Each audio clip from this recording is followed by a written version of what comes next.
Boredom is an emotion we don't give enough credit to.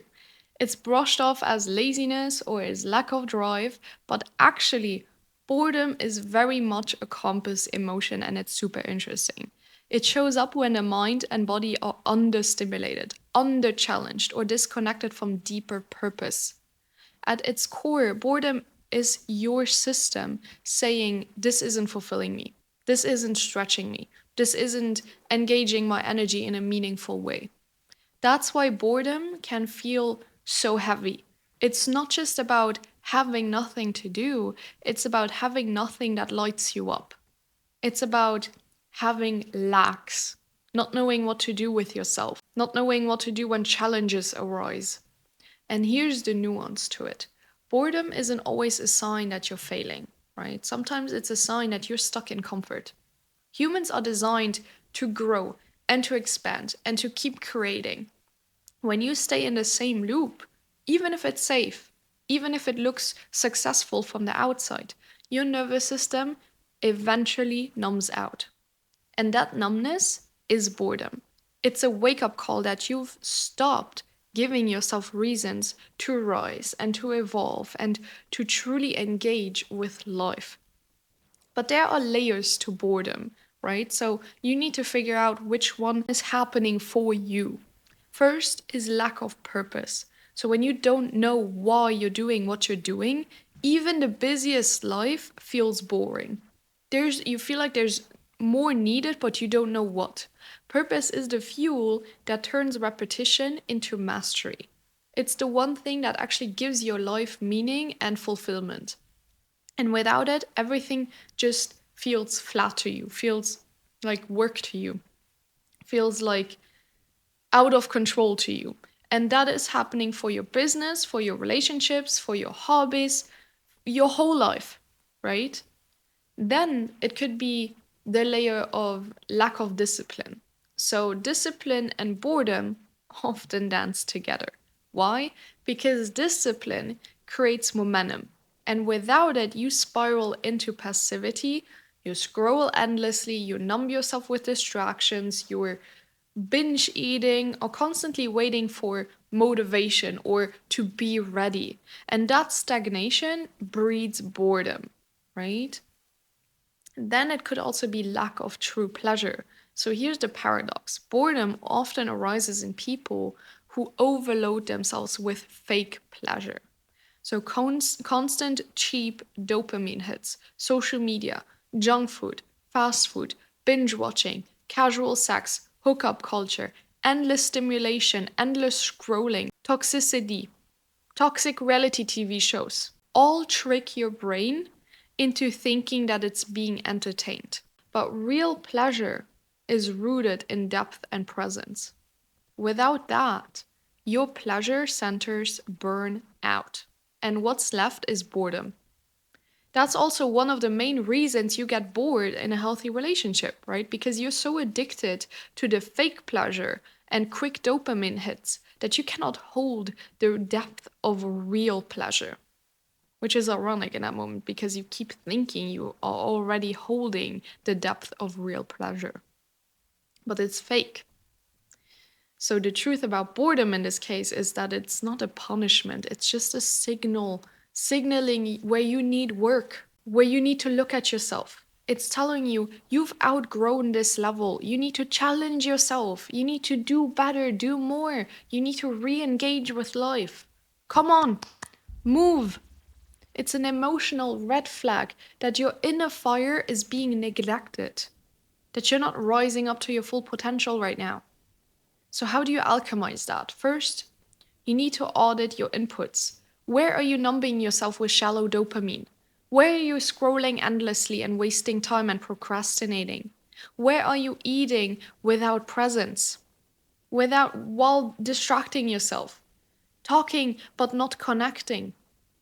The first step is cutting the noise so that you can feel what is actually missing. Then you need to reconnect with your purpose. So, what am I building? What matters to me long term? What do I actually want to do in life if nothing was off limits? Where am I playing small? Where do I actually want more? What do I actually want?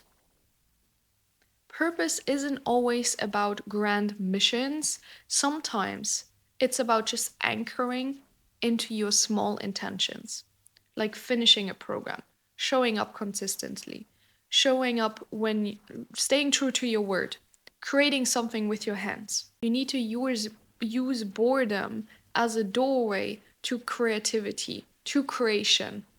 Some of the greatest ideas and innovations are born in boredom because your brain finally has space to wander. Nobody lets their mind wander anymore.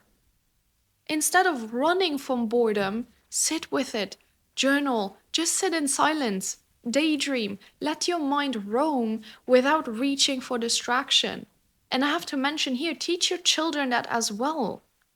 Because when I was a full time teacher this year, it's unbelievable how less children can hold boredom. Can you believe that they come to me every 2 minutes asking what they can do? Not because I didn't give them anything and I was messing around and fucking around. No, it's because they cannot sit with themselves. And so many of you can't either. That is not normal. You need to be able to sit with yourself and in silence. Inject novelty into your routines is my next tip. Boredom thrives in autopilot, right?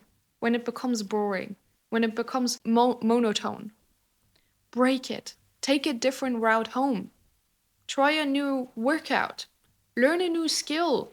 Small acts of novelty signal to your brain, we're alive, watch out. You're actually using your brain, right? You're actually strengthening it. Learn a new language. Gosh, you're creating new neural pathways, which makes it easier to learn other stuff. You're becoming smarter. That is becoming smarter. Discipline is the cure to boredom as well.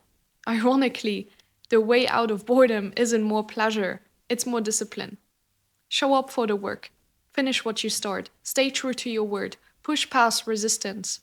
Push through when it's really hard. Push through when you don't want it. Because momentum itself creates energy, and energy kills boredom. Because it's movement, it's momentum, right? And then you need to redefine pleasure. Instead of chasing these cheap highs, lean into pleasures that are nourishing, actual deep connection, nature, movement, deep intimacy, music, art, silence. These refill your cup instead of draining it. And all of the things I just mentioned, that's exactly what we're doing in my Coming Home to Yourself membership. That's what I teach you. I teach you how to transform, alchemize, shift, whatever word you want to use, all of it. This is where you become your most confident, healthy, and healed and empowered self. Get into my membership.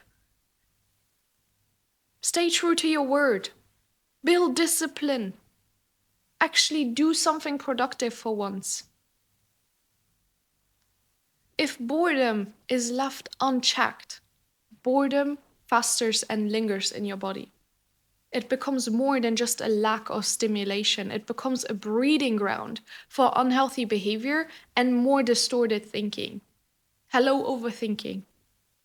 People cheat in relationships. They binge on addictions. You pick fights. You blow up your life simply because you're so desperate to feel something. You're just bored and you don't know how to hold it. Boredom in its shadow form can also mutate into cynicism and bitterness and apathy. So you start to believe that life itself is dull, that nothing excites you anymore, and that you're trapped in a gray routine with no exit. And this is very dangerous because it tricks you into sabotaging things that are actually meaningful to you, just because you have forgotten how to engage with them. And the harsh truth about that is if you don't master boredom, boredom masters you. If you don't master your emotions master you. It makes you impulsive and restless and destructive. and it pushes you to constantly chase the next high rather than build the true depth and discipline that make life rich and fulfilling.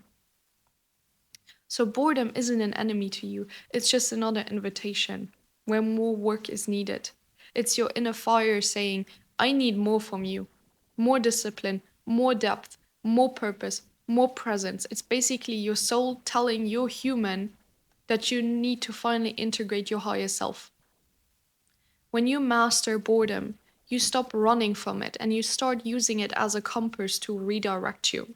So you stop seeking shallow distractions and actually start building a meaningful life, a life full of purpose and discipline and actual real pleasure. And from that space, boredom transforms into curiosity. Curiosity transforms into action, and that action transpires into fulfillment.